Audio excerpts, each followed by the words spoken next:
YouTube channel. आज हम लोग बिहार दरोगा के कुल 1799 पदों पर भर्ती के लिए कुछ महत्वपूर्ण प्रश्न देखेंगे। आइए देखते हैं इस वीडियो में। देखिए फर्स्ट प्रश्न है आज का कि निम्नलिखित में से किस रंग के लिए प्रकाश जो है सबसे कम प्रकीर्णन दर्शाता है। तो इसका राइट आंसर होगा लाल। देखिए लाल रंग जो है ना का प्रकीर्णन सबसे कम होता है, जबकि बैगनी की बात करें तो सबसे ज्यादा किसका होता है, बैगनी का होता है। देखिए नेक्स्ट प्रश्न है कि जैन धर्म के 23वें तीर्थंकर कौन थे। देखिए जैन धर्म के 23वें तीर्थंकर की बात करें तो राइट आंसर हो जाएगा ऑप्शन नंबर बी, पार्श्वनाथ थे। देखिए जैन धर्म में कुल 24 तीर्थंकर हुए, ठीक है, जिसमें अंतिम हुए थे महावीर स्वामी, ठीक है, जिनका जन्म बिहार में वैशाली के कुंड ग्राम में हुआ था, ठीक है। और इनका जो जन्म की बात करें तो 599 ईसा पूर्व में जन्म हुआ। महावीर स्वामी का जन्म, देखिए महावीर स्वामी की बात करें जिनका जन्म हुआ था 599 ईसा पूर्व में, है ना, ठीक है। कहां पे हुआ था, वैशाली के कुंड ग्राम में, ठीक है। ये महावीर स्वामी की बात कर रहे हैं। और इनका मृत्यु की बात करें तो इनका मृत्यु हुआ था, ये तो जन्म हुआ, और मृत्यु की बात करें तो 468 ईसा पूर्व में हुआ था। कहां पे, तो पावापुरी में हुआ था, पावापुरी में हुआ था जो राजगीर में पड़ता है, ठीक है। देखिए नेक्स्ट प्रश्न की ओर बढ़ते हैं। तीसरा क्वेश्चन है कि भारत के संविधान का निम्नलिखित में से कौन सा अनुच्छेद राष्ट्रपति के चुनाव की प्रक्रिया से संबंधित है। यही बहुत इंपॉर्टेंट प्रश्न है, तो इसका राइट आंसर होगा ऑप्शन नंबर डी, अनुच्छेद 55 जो है भारत के राष्ट्रपति के चुनाव की प्रक्रिया से संबंधित है।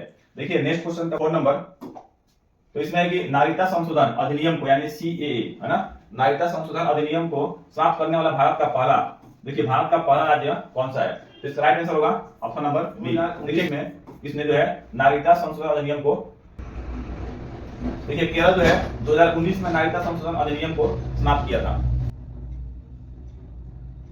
5 नंबर कि सूची 1 को सूची 2 से सम्मिलित कीजिए तथा सूचियों के नीचे दिए गए पूर्व से सही उत्तर को चुनिए। देखिए इसमें आता है, पहला दिया है, इसमें सूची का मिलान करना है। देखिए चतुर्थ अनुसूची की बात करें तो चौथा अनुसूची में आता है राज्यसभा, ठीक है।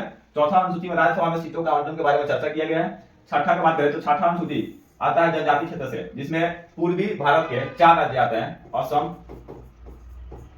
असम, त्रिपुरा, मिजोरम तथा मेघालय। ये भारत के पूरब के 4 राज्य हैं जिसमें जनजाति क्षेत्र के बारे में विशेष प्रावधान किया गया है छठी अनुसूची में। देखिए अष्टम की बात करें तो 8वां अनुसूची में आता है भाषा, जिसमें संविधान में 22 भाषा का प्रावधान किया गया है। देखिए 9वां की बात करें तो 9वां अनुसूची में आता है भूमि सुधार, ठीक है, इसको ध्यान रखना है, बहुत ही इंपॉर्टेंट प्रश्न है। देखिए नेक्स्ट क्वेश्चन की तरफ बढ़ते हैं।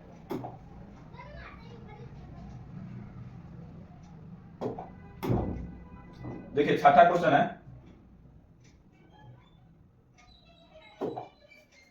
कि भारतीय राष्ट्रीय कांग्रेस के कितने अधिवेशन जो है बिहार में हुए थे। ये बहुत ही इंपॉर्टेंट है, ठीक है।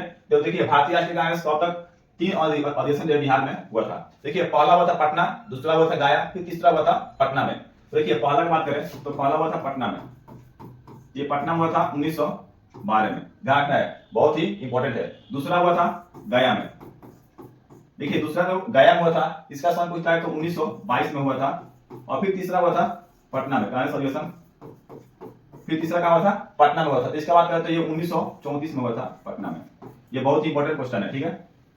देखिए नेक्स्ट क्वेश्चन की तरफ बढ़ते हैं। देखिए 8वां प्रश्न है कि आपातकाल के समय किस अनुच्छेद को निलंबित नहीं किया जा सकता। ये बहुत ही इंपॉर्टेंट क्वेश्चन है। इसका राइट आंसर होगा ऑप्शन नंबर ये होगा अनुच्छेद 20 और अनुच्छेद 21 को आपातकाल के दौरान निलंबित नहीं किया जा सकता है, बहुत ही इंपॉर्टेंट है। और किसको किया जा सकता है ये पूछता है। देखिए आर्टिकल जो है 19 को आपातकाल के दौरान या 19 के क को आपातकाल के दौरान इसको निलंबित किया जा सकता है, लेकिन अनुच्छेद 20 और 21 को निलंबित नहीं किया जा सकता है। देखिए नेक्स्ट क्वेश्चन 8वां नंबर प्रश्न है कि सरकार किन समस्याओं से निपटने हेतु विमुद्रीकरण का सहारा लेती है। तो देखिए पहला लिखा है भ्रष्टाचार तथा कालाधन, ये सही है। दूसरा है आतंकवाद, ये भी सही है। तीसरा है जाली मुद्रा से निपटने के लिए भी विमुद्रीकरण करती है, ये भी सही है, यानी उपयुक्त सही भी सही है, ठीक है। इसको 9वां नंबर कि न्यूनतम आरक्षण प्रणाली के तहत नोट जारी करने हेतु आरबीआई के पास 200 करोड़ रुपए का कोष होना जरूरी है। कोष आरबीआई को किस रूप में रखना पड़ता है। तो देखिए इसका राइट आंसर हो जाएगा, देखिए जो 200 करोड़ होता है ना आरबीआई के पास रखती है, रिजर्व बैंक ऑफ इंडिया की बात हो रहा है, तो आगे जब अपने पास रखती है ना, तो इसमें क्या होता है कि 115 करोड़ रुपया का सोना और 85 करोड़ रुपए का विदेशी प्रतिभूति यानी विदेशी मुद्रा के रूप में कुछ भी रख सकती है सरकार। ठीक है, इसको ध्यान रखना, बहुत ही इंपॉर्टेंट क्वेश्चन है। देखिए नेक्स्ट क्वेश्चन है कि प्रायद्वीपीय भारत की सबसे लंबी नदी कौन सी है? यही बहुत इंपॉर्टेंट क्वेश्चन है।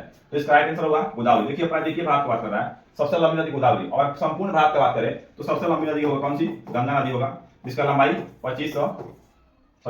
2525 किलोमीटर अभी आटा गया है,